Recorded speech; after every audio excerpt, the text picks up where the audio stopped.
Ну вот ты молчишь, все нормально, начинаешь говорить, и ты такой слух, вот ты, не знаю, там в метро находишься.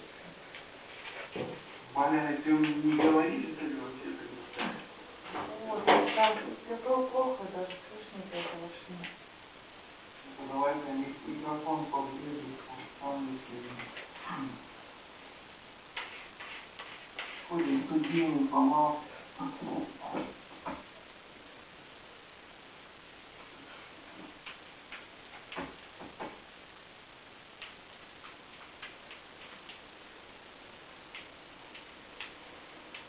Ой.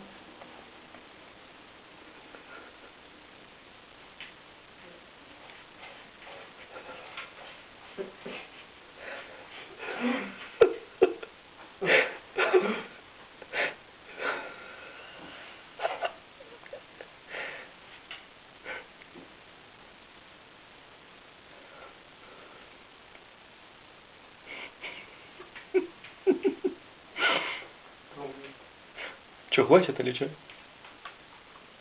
Ну, Да все, да. дай покажу, что он там достать пытался. Там колбаса лежит, кусочек, вон он. Он его пытается достать.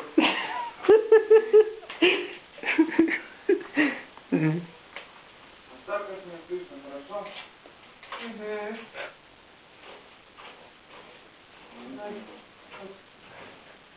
Нет.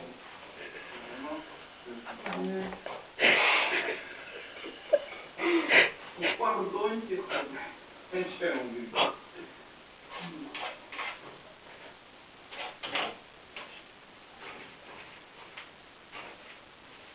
Постоянно, постоянно. Че, хорош? Да? Все? Да.